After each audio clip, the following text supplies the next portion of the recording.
Everybody, welcome back to the next episode in my Dialing In series for our Line 6 Helix, and today I'm going to continue on with some more firmware 2.9 new features, and this time I've had some requests to take a look at the new Legendary drive. I believe that's what it's called, which is a model of the Carvin Legacy drive, which happens to be a pedal version of the preamp section of Steve Vai's famous Legacy amp series, okay? So sort of like an amp in the box type of pedal, and it's a tube pedal. So a lot of folks were excited about having this included. Now, this is the type of pedal where you kind of want to have the ability to be able to use with almost any amp to kind of create or turn it into something close to what Steve Vai's Legacy amp is kind of, I guess, the idea, in my opinion anyways. So I kind of paired this up with something interesting. I kind of chose an amp that, you know, is more of a clean amp, not really in the ballpark at all of what the Legacy would sound like. So I chose the Interstate Z, which is a Dr. Z amp, right? And I thought that would be kind of cool to see if we can get that to be a good rock machine amp sort of thing by putting this pedal in front of it. And I just went with, as you'll see, with the stock cab that comes up with it, dialed the settings in really quickly, and then saw what I could do with the Legacy drive. Now, with this video, this is going to be the first dialing in video where I actually put the performance video amalgamated into the video, because I'm using my own original music now. There's no issue with copyright. So you'll see as I go through this later on in the video, I'm going to do a little performance video of it. Very short, just letting you hear what the two snapshots, both rhythm and lead, sound like with this. For now, let's go over to HX Edit and take a look and listen to what we have. So I started off with my typical template, starting with the LA Studio comp at the end, 5.5 peak reduction, gain of 5, mix of 100%. Parametric EQ is basically only doing high and low cuts, so nothing fancy there. 100 hertz, high cut at 12 kilohertz. The room verb is set at my standard settings, didn't really touch it. Trails on, mix at 30%, decay at 5.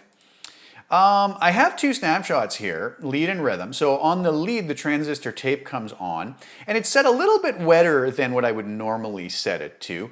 Note sync of a quarter note, feedback of 30%, and mix of 30%. Okay, so back to snapshot 1 rhythm. Now I have my low and high shelf EQ set, both the low frequency and high frequency at 650 hertz, all the frequencies below, cut by 2 dB, all the frequencies above, boosted by 2 dB. Pretty typical settings for me. So what I did though is I grabbed, as I mentioned before, the Interstate Z amplifier, and I put the 212 Interstate cabinet, stock cabinet that comes up with it, with a 160 ribbon mic, 4 inches back. And the settings on the amp were drive at 2.3, bass at 5.1, mid at 3.6, treble at 6.4, presence at 3, channel volume cranked up to 10, and master at 5.8. It didn't touch the deeper functions. Now let's turn the Legacy drive off and let's just hear how that sounds, and you'll see kind of the starting point and then what the Legacy drive actually does to it. That's with the humbucker pickup. If I go split coil on that,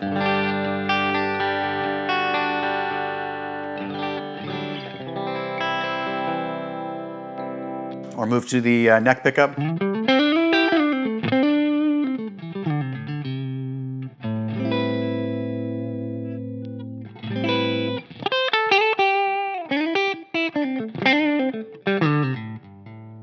Not really much breakup. If I even go to the humbucker pickup, hitting hard, just slight edge of breakup.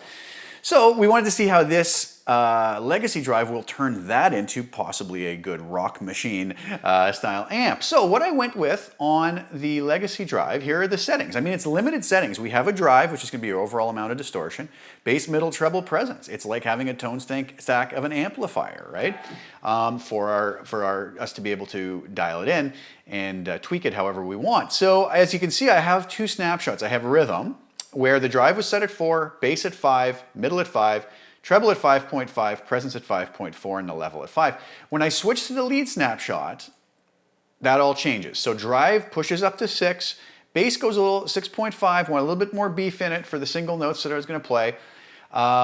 Treble at 6.6 and presence at 6, middle stays at 5. And again, just for a little more cut to maybe cut over the rhythm guitars. And like I said, the delay comes in. Other than that, there's no other snapshot enabled features. So you're basically just getting those changes, okay? So pretty simple preset. Here's what the rhythm guitar sounds like. So here again, let's turn that off, the legacy drive off, and we'll listen again to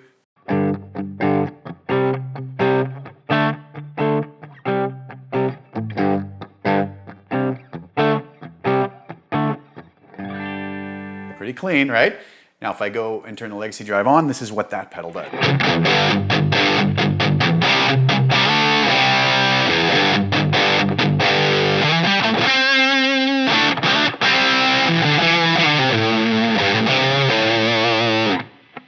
I kind of kept it a little bit on the thin side to work in the mix with drums and bass and whatnot.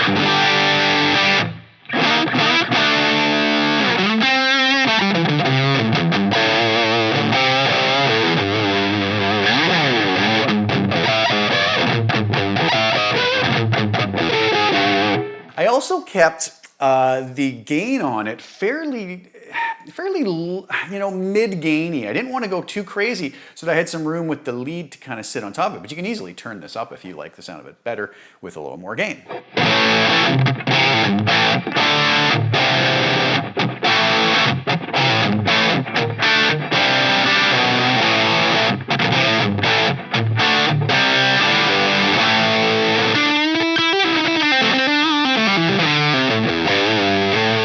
All right, now what happens when I go to the lead snapshot? Well, the delay comes on and I bump up all those settings a little bit higher like I showed you already, and that sounds like this.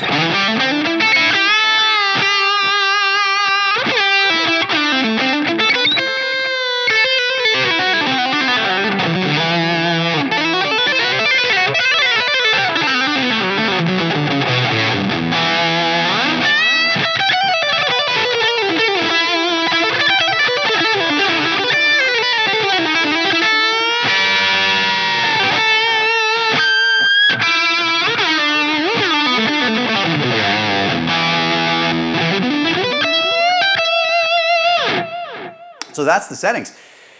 I found those worked really nice in the mix. So let's take a break. I'm gonna put in right now the performance video I did, let you hear it. So what you're hearing is the rhythm guitar snapshot with no processing in the mix at all, playing the rhythms, and this lead playing all the leads over top of it and over drum and bass backing track, all right, that I put together with Superior Drummer and IK Multimedia Moto Bass.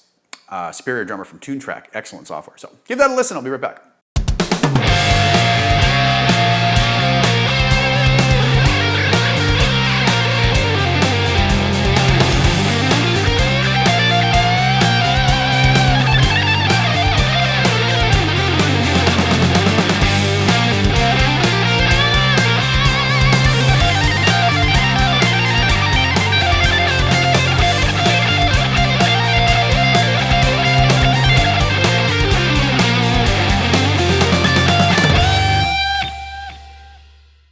All right, what'd you guys think? I was liking the way it sounded. I think it worked nicely. So there's a preset you guys can have as a starting point. Dial it in however you like. Make whatever little tweaks you have. But I thought we would just take a nice look at this new pedal that the Line 6 folks have given us in the new firmware. And I think it's a great addition. And it's going to be maybe a good addition if we have, a preset set up with more of a clean path and we just want to have the occasional ability to add something in that's more rock oriented. Maybe instead of having to go create a whole other patch on a different amp, we just drop this pedal in and it's going to be a really great addition and get our patch to where we need it. So hope you guys enjoyed that. Thank you guys again so much for tuning in. I really appreciate it. Please like the video and share it if you don't mind. Subscribe to the channel if you haven't already and hit the little bell notification so that you get notified when I put new material up, and I will be back soon with some more content. Thank you guys again so much for tuning in, and ciao for now.